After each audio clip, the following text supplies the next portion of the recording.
안녕하세요. 심박사 기사였습니다. 2024년 10월 1일자 심박사의 필승의 전략 시간입니다. 휴일 잘 보내셨나요? 오늘 뭐 국군의 날, 뭐 원래는 뭐 공휴일이 아닌데 오늘 공휴일이 임시로 된 것 같은데 뜻하지 않은 뭐 휴일 선물인가요? 푹 쉬었던 것 같습니다. 날씨가 많이 쌀쌀해졌어요. 날씨가 뭐 갑자기 참 우리 지구 온난화가 참 무섭다는 거를 몸소 이제 체감하고 있죠. 음. 완연하게 이제 뭐 초겨울로, 뭐 여름에서 바로 초겨울로 넘어가는 그런 어떤 길목의 계절인 것 같습니다. 증시의 어떤 흐름도 아주 뭐 다이내믹하게 움직여가는 것 같은데요. 이번 주 주식시장을 이제 뭐 열자마자 뭐 중국 증시가 이제 초급등하는, 아니 무슨, 깜짝 놀랐습니다. 예. 뭐 잘못 본 줄 알았어 처음에. 상해 증시 8% 급등하고 이런 모습들이 이제 큰 변화잖아요. 예. 이제 우리가 큰 변화, 그리고 오늘은 제가 그 경제 전반에 대한 체킹을 좀 통해 가지고 여러분들이 이제 내년도 내후년도까지의 조금 더 중장기성의 어떤 투자 전략을 한번 고민해 볼 수 있는 그런 내용들. 그리고 지난이 아니라 어제군요. 어제 월요일 뭐 삼성전자가 뭐 하이닉스도 그렇지만 이제 뭐 완전히 뭐 내리꽂혔죠. 그래서 삼성전자 52주 신저가 흐름이 여전히 펼쳐지고 있는 가운데 지수를 완전 내려앉게 만들었고, 반면에 이제 바이오 업종은 또 좋았단 말이에요. 신고가가 계속 바이오 업종에서는 속출하고 있습니다. 이런 어떤 완전 상반된 흐름 속에서 우리는 또 어떤 필승의 전략을 가져야 할지 한번 들여다보는 시간 가져보도록 하겠습니다. 우선 어제 뭐 시장부터 한번 볼게요. 어제 이제 마감 방송 오늘로 이제 하는 걸로 하는데, 코스피가 2% 빠졌고요. 코스닥이 1.3% 빠졌어요. 양심 모두 거래대금 10조 6조니까 이제 줄어 있고, 하락 종목 수가 뭐 압도적으로 많았고, 특히나 이제 코스피 쪽에서 외국인이 1조 원을 순 매도했어요. 진짜 무서운 수급적 흐름인데요. 일별로 한번 좀 볼게요. 최근에 조금 삼성전자 매도가 좀 줄어드나 했거든요. 보시면 외국인들 순매수가 이렇게 이틀 연속 9월 26일, 27일 이렇게 나타났잖아요. 근데 9월 30일 또 1조 원의 순매도였습니다. 정말 무섭고, 뭐 다른 수급은 큰 변동은 없기 때문에 일단 코스피 쪽의 외국인 수급에 중점적으로 한번 체킹을 해보면요. 여기에 이제 대부분이 뭐 어딜지는 뭐 예상 가능한 수준인데, 역시나 이제 삼성전자죠. 6,900억을 거진 코스피 외국인 매도 수급의 거진 70%를 삼성전자 한 종목에서 매도가 나온 셈이죠. 반면에 이제 하이닉스에 대해서는 여기 보시면 뭐 순매수를 했죠. 큰 폭은 아니지만 이런 것들 볼 때 외국인은 뭐 반도체 전반에 막 매도하고 한국 반도체 다 팔아버리고 이런 게 아니라 삼성전자를 콕 집어가지고 삼성전자를 정밀하게 이제 팔고 있다. 삼성 뭔가 안 좋은 거죠. 안 좋은 게 있으니까 그러는 거고, 기관들도 이제 마찬가지로 1,400억에 달하는 순매도를 지난 월요일 날 단행했습니다. 이런 흐름이 조금 더 무서운 부분이 있고, 하이닉스도 같이 팔아버렸네요. 이렇게 이제 수급 구도가 만들어졌다. 그리고 여기서 보시면 기관들은 2차전지 종목들에 대해서 상당히 저가 매수를 좀 단행하는 흐름들을 보여주고 있고, 뭐 안전지대로 좀 가는 그런 흐름인 것 같고, 그리고 이제 외국인들 셀트론, 그리고 HD 현대일렉트릭, 이제 AI의 이제 전력 관련 주들이죠. 이런 쪽은 순매수를 하는 부분들을 볼 수 있고요. 크래프톤도 꾸준하게 외국인들이 순매수하면서 상승의 추세를 이어가는 패턴을 보여주고 있습니다. 한올바이오팜 바이오 종목이죠. 이 종목도 90억 정도 순매수하는 흐름을 보여주고 있습니다. 그래서 수급적인 흐름은 삼성전자 중심으로 순매도를 계속 외국인들은 진행을 하고 있다. 이렇게 보면 될 것 같고요. 삼성전자에 대해서 보시면 4% 월요일날 급락했죠. 그러니까 제가 이제 계속 말씀드린 게 요때 이제 요때 갭하락으로 다른 반도체 주인 또 SK하이닉스 또 마이크론 테크놀로지하고 다른 어떤 흐름을 보인 거는 삼성전자 개별적인 문제가 있기 때문에 이렇게 매도를 했을 것이다 추정을 했고, 이거는 추세 하락의 흐름을 보이는 것일 가능성이 매우 높다라는 분석을 좀 했습니다. 장기 평선을 완전히 이탈하고 그 뒤로도 추세를 약하게 돌리는 흐름을 내고 있고요. 당연히 수급 구도는 쭉 이렇게 이제 이 고점대가 7월 11일이잖아요. 7월 11일 이후로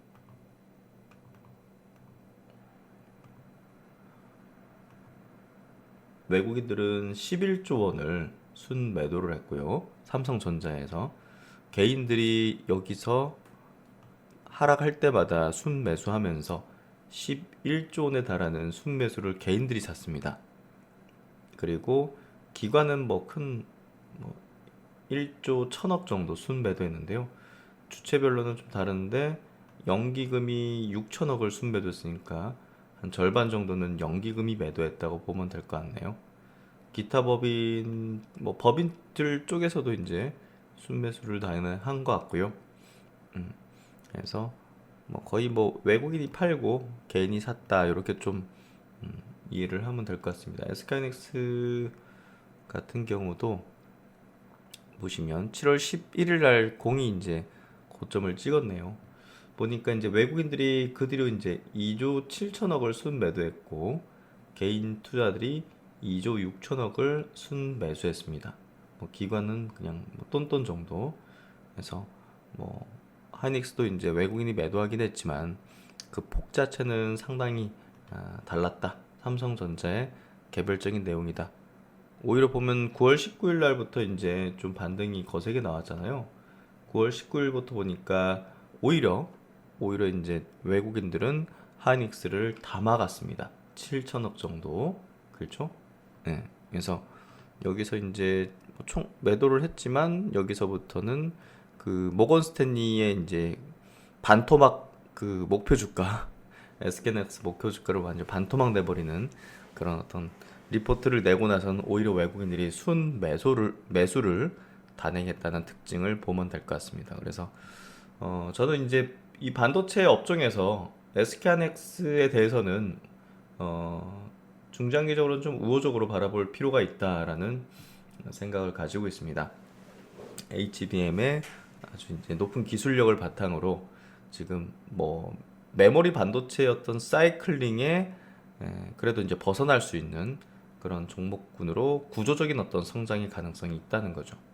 뭐 그렇다고 하더라도 이제 반도체 업종 전체에 대해서는 그렇게 지금 우호적인 건 아니기 때문에 우리가 메인 투자 전략은 좋은 전략은 아니다. 반도체에 대해서는 메인 투자 전략은 헬스케어 업종에 대한 투자 전략이 매력적이다라는 얘기를 드렸습니다. 그리고 2차전지 업종은 그 이번 하반기에 바닥을 다지는 흐름들을 통해서 대선 이후 확실한 어떤 방향성 내지는 반등을 강하게 만드는 흐름이 전개될 수 있다라고 시나리오적으로 좀 갖고 있습니다. 그런 내용들을 기준을 두고 이제 전략들을 이야기하는 거죠.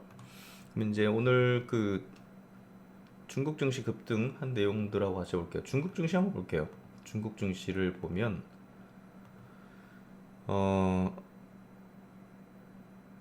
이게 뭔가요? 와, 이 무슨 초급등주다 이거. 지수가 8% 급등했어요. 지수가 지수가 8% 급등한 겁니다. 그래서 9월 30일 월요일.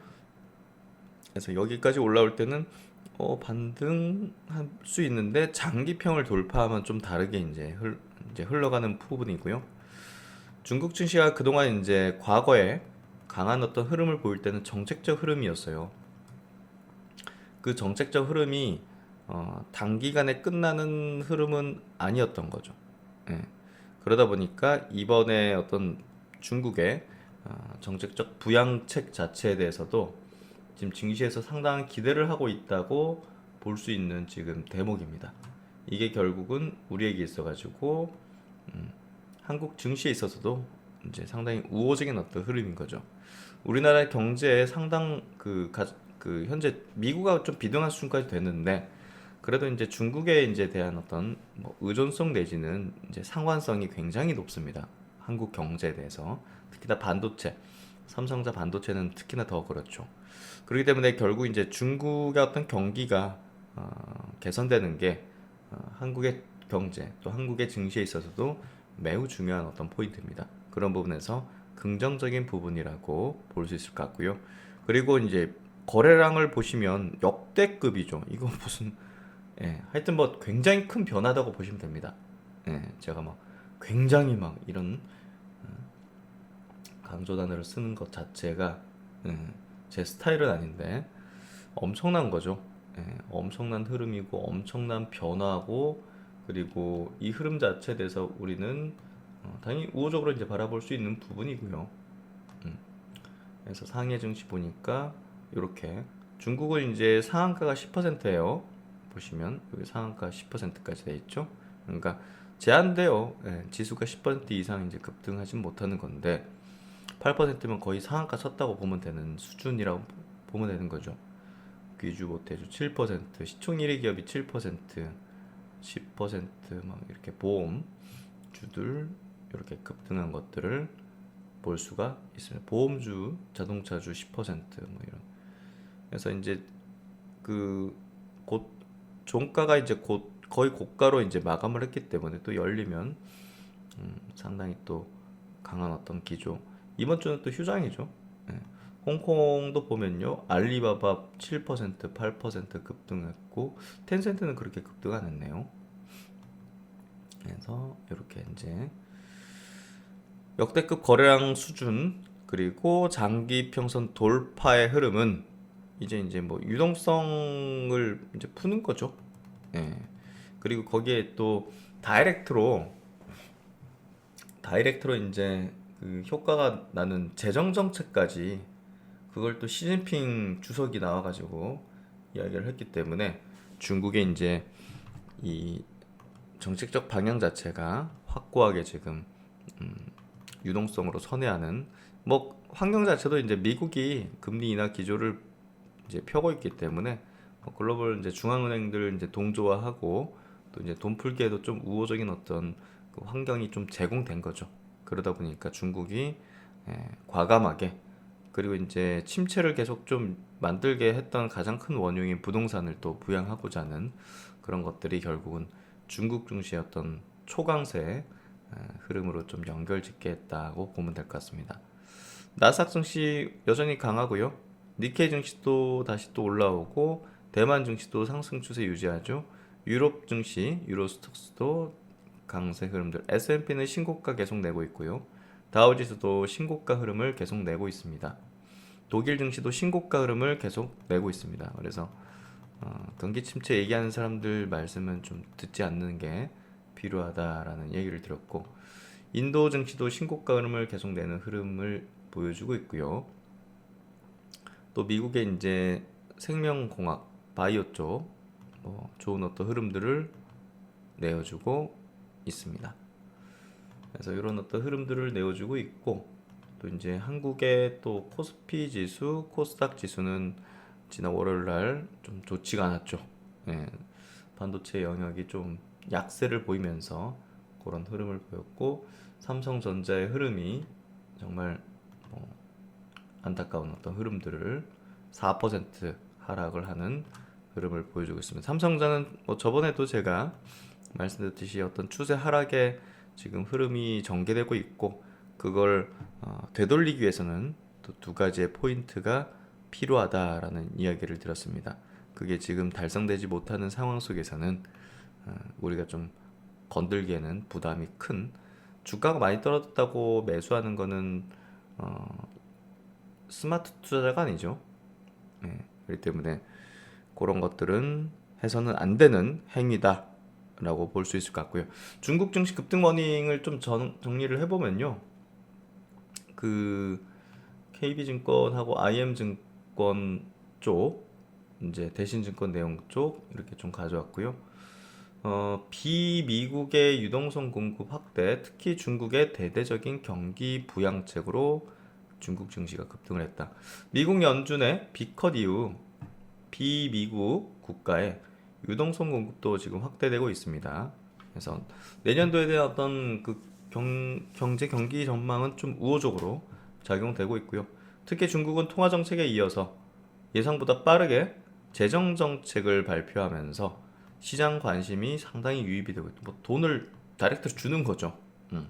우리가 이제 금리 내리는 건 이제 뭐 간접적인 어떤 정책이고, 그래서 이전과 달리 직접적인 현금 지급 정책이 포함이 되면서 재정 정책 효과가 실물 지표 개선에 빠르게 나타날 것으로 예상을 합니다. 그래서 이제 재정 정책은 이제 바로바로 이제 그 표가 나기 때문에 실물 지표 개선에 빠르게 나타날 것으로 예상한다. 한국 증시에 굉장히 유호적인 어떤 것이고요. 국경절 전후로 저소득층 보조금 지급, 양육수당 지급, 또 일자리 대책 등이 발표가 됐다. 금융위기 이후 처음으로 은행 자본 확충에도 나설 계획이다. 부동산 장기 침체로 취약한 상업은행에 1조 위안의 자본금 확충 지원을 발표를 했다. 그래서 완전 그냥 그 부양시키겠다는 의지죠. 그래서 지준율도 계속 인하되면서 유동성 공급 확대 흐름들을 가지고 있고요.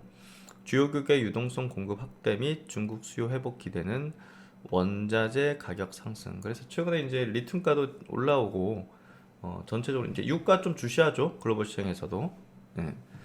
그런 것들이 결국 이제 요 유동성 공급 정책의 공조화가 지금 되는 흐름이기 때문에 뭐 우려할 사안은 뭐 글로벌 인플레이션에 이제 다시 또 자극을 줄 수 있다는 거 이런 거고요. 그래서 어쨌든 지금 뭐 우리가 2차 전지 업종에 있어서는 그 리튬가 등 해가지고 그런 그 가격 상승이 필요하거든요. 그런 것들이 이뤄질 수 있는 상당한 모멘텀이 출현했다 이렇게 이해하면 됩니다. 그래서 2차 전지 업종이 최근에 조금 더 빠르게 올라오는 게 그런 이유라고 이해를 하면 됩니다. 그래서 중국도 유동성 확대 정책에 동참해서 미 연준의 B컷으로 중국 민민은행의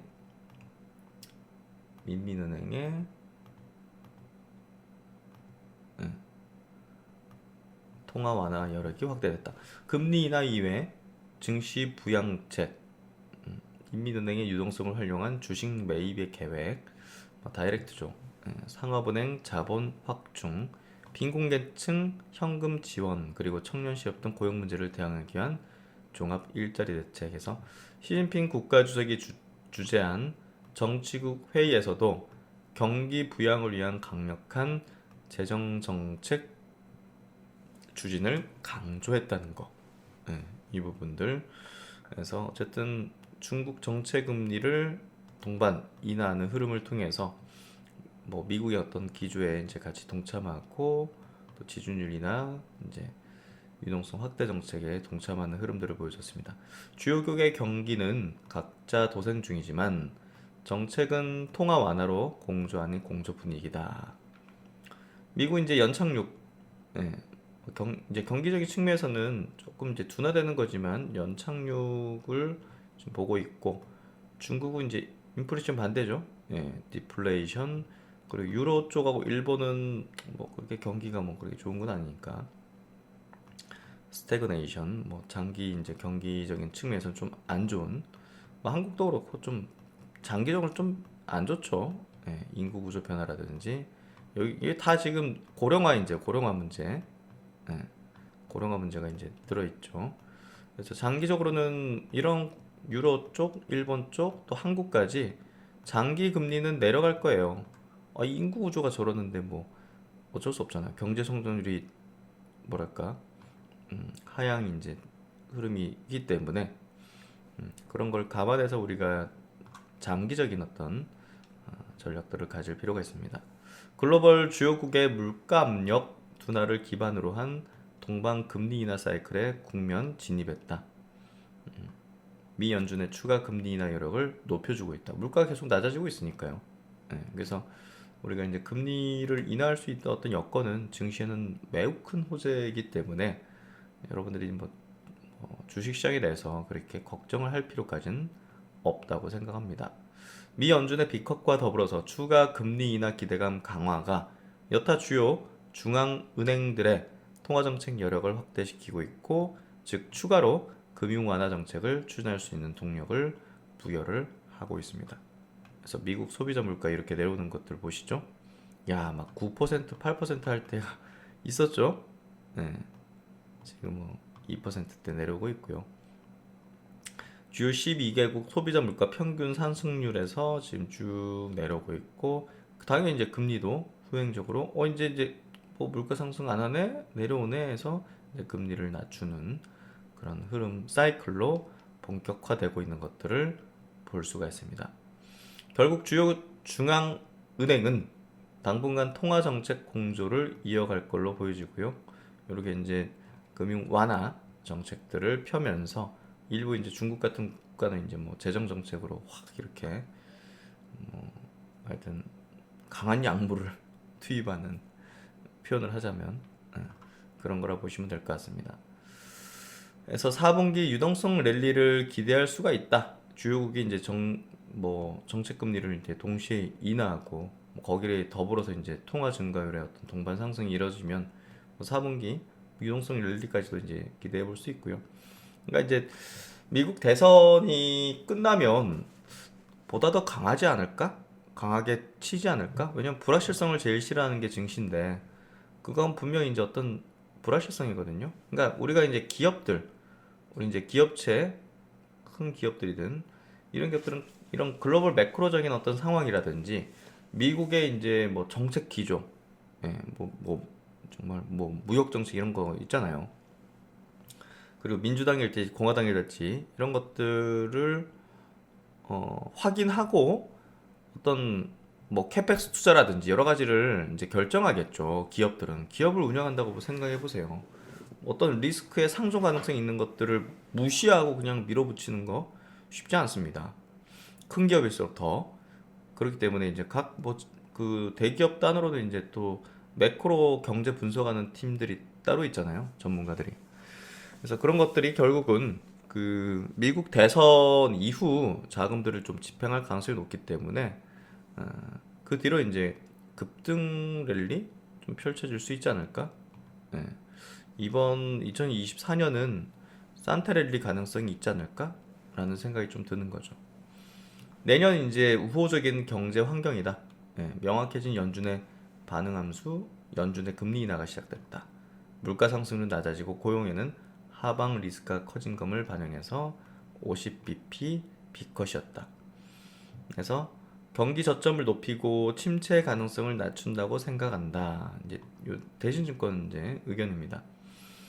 둔화가 침체로 악화되는 경우는 경제 활동성이 심각하게 위축되거나 자금 경색으로 유동성 문제가 발생하거나 혹은 이 두 가지가 동시에 일어나는 상황인데, 경기와 관련한 요인은 연준이 대응하겠다는 의지가 강하고 민간의 레버리지는 과도하지 않은 수준인데다 금융 환경도 긴축 정도가 많이 완화되고 있다. 여기에 금리 인하가 동반되면 스트레스는 점차 낮아질 전망이다. 그래서 미국 대선 이후 기업 투자에 대한 전망을 해볼 수 있다. 올해보다 유리한 점이 많을 내년의 경제 환경은 올해보다 유리하다. 일단 11월 선거 이후 정치적 불확실성이 제거되죠. 정책으로 직접적인 수혜나 피해를 보는 산업은 더욱 민감하고, 그렇지 않다고 하더라도 기업 투자와 관련한 공약은 구체적인 투자 계획의 중요한 또 고려 사항이라는 거죠. 그래서 그런 부분에서 그 미뤘던 기업들의 투자 계획이 선거 후부터 본격적으로 시작되고 금융 환경도 완화되면서 금리 인하 유동성, 올해보다 내년에 설비 및 장비 투자가 확대될 전망이다. 이런 포인트를 이해하고 있는 게 좋을 것 같고요. 향후 6개월 자본 지출 계획을 보면 대선 전 위축됐다가 선거 후 반등하는 경향들을 보시는, 회색 실선이 이 대선 직전인데요. 그 뒤로 이제 이제 대규모 자원 지출들을 기업들이 하는 것들을 볼 수가 있었습니다. 지금도 쭉 내려와 있는데요. 대선 이후 쭉 이렇게 올라갈 수 있다. 그런 경향이었다라는 거고, 이제 주요 이제 국들 정책금리 변동 계속적으로 이제 인하 대열에 이제 동참하는 흐름이고, 한국도 이제 그 10월 11일 금리 인하 가능성이 높겠죠. 예. 아마 25bp 인하하지 않을까 싶거든요. 예. 결국 이제 미국이 비컷을 했잖아요. 그리고 앞으로 계속 인하할 거에 대한 그 했기 때문에 어쨌든 한국도 이번에 금리 인하를 안 하기에는 굉장히 부담이 클 겁니다. 내년도 명목 성장률에 대한 컨센서스가 높아지고 있어요. 그래서 내년에 좀 기대되는 증시의 흐름까지도 좀 우리가 예상해 볼 수 있다. 한국도 보시면 내년도 이렇게 명목 성장률 컨센서스가 올라가고 있죠. 이런 것들. 중국은 아니네. 근데 경기 부양책으로 이제 조금 돌려질 가능성이 있겠죠. 일본은 좀 내려가고, 유로존 좀 올라가고, 미국은 올라가고. 예. 국가마다 좀 다르긴 한데요. 예, 한국도 뭐 내년도 좀 우호적인 흐름들을 낼 것이다. 이제 삼성자가 좀 아쉽네요. 예, 우리가 증시 전체에 대해서는 삼성자 이런 상태면 우리 지수는요, 다소간에 박스권에 들어갈 가능성이 높아요. 그러니까 요 안에서 박스권 안에서 이제 돌 가능성이 높고요. 예, 그런 것들을 감안해서 우리가 투자적인 전략들을 가질 필요가 있습니다. 지금 보시면 시장에서는 그 이렇게 이제 뭐 삼성전자 내시는 그 지수에 조금 이제 좋지 않은 어떤 흐름들이 전개되고 있지만요. 종목별 흐름들은 매우 이제 우호적인 흐름들을 내는 것들이 많이 있습니다. 특히나 이제 그 최근에 이제 바이오 업종, 헬스케어 바이오 업종 내에서 우호적인 흐름들을 내는 기업들을 우리가 좀 주목할 필요가 있습니다. 특히나 이제 삼성 바이오로직스가 그 선봉에 있죠. 지금 시총이 1위죠, 바이오 업종에서. 그리고 신고가 랠리를 펼치다가 최근에 좀 조정을 받고 있는 국면이고요. 또 셀트리온 같은 경우도 보시면 요건 아직도 이제 그 뭐 세게 움직이지는 않고 있어요. 하지만 꾸준하게 이제 수급적인 부분도 이제 우호적으로 작용되고 있고요. 결국 이제 뭐 실적적인 부분이 이제 이번 10월부터는 또 가시적으로 나타날 가능성이 매우 높을 거라고 봅니다.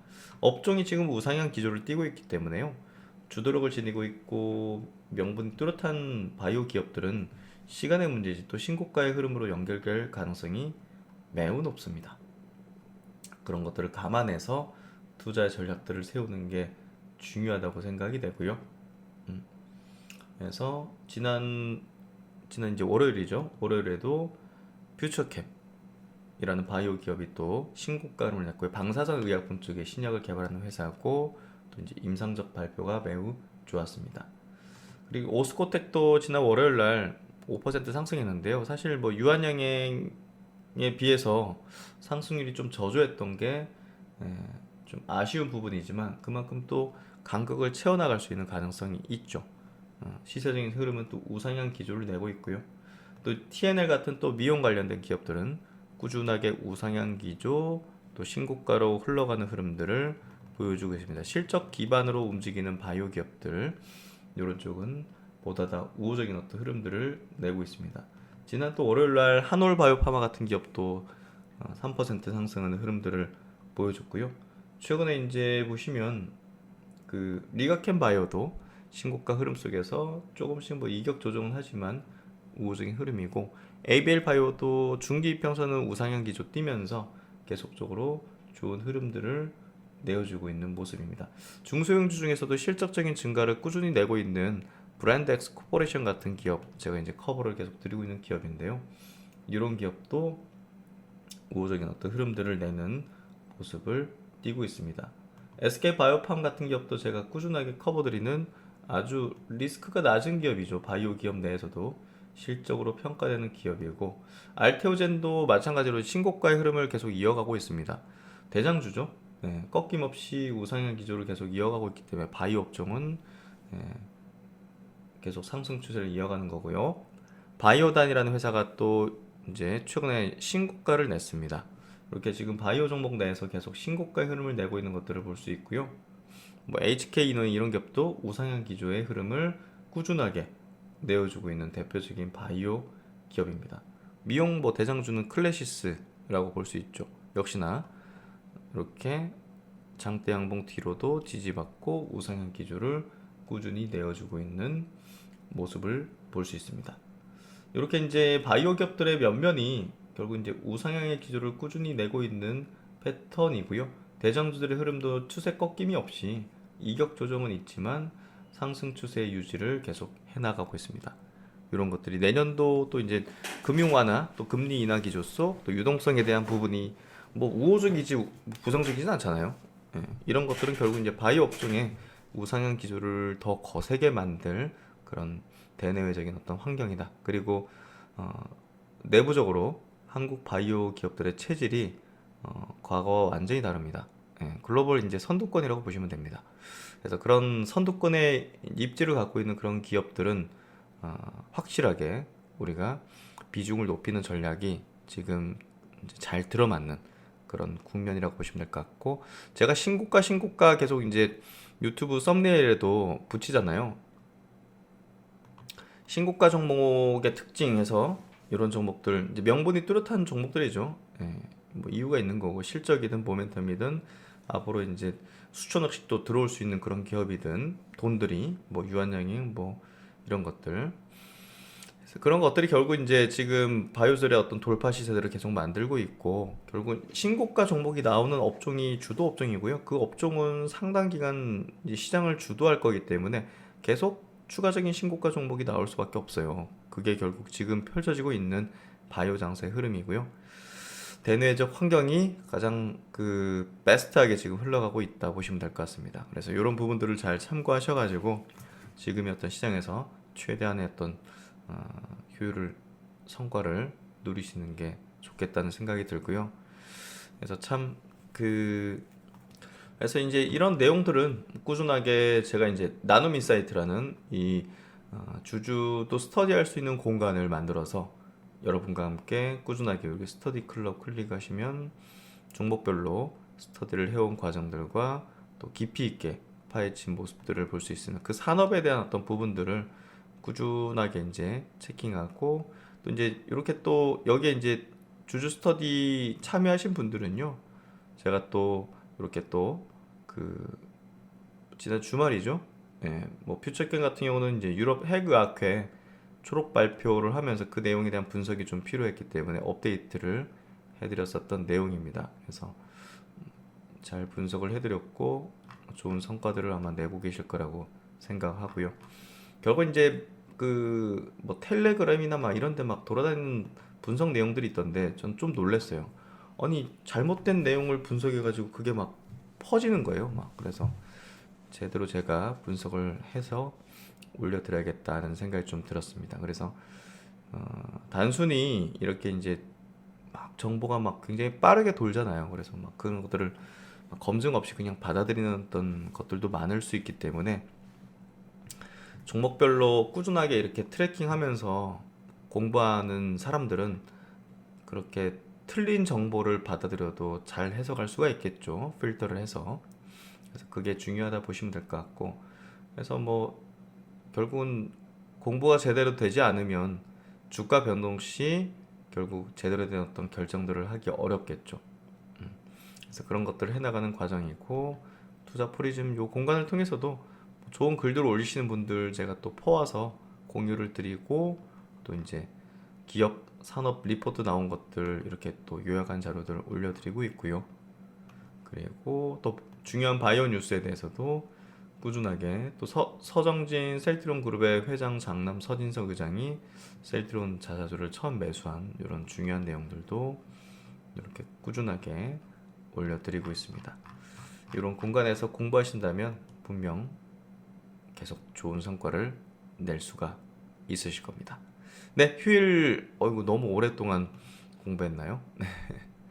하여튼 휴일 마무리 잘 하시고요. 네, 또 이번 주 같이 한번 화이팅하면서 시장에서의 동행 이어가도록 하겠습니다. 좋은 밤 되시고요. 신박사는 다음 시간에 또 뵙도록 하겠습니다. 감사합니다.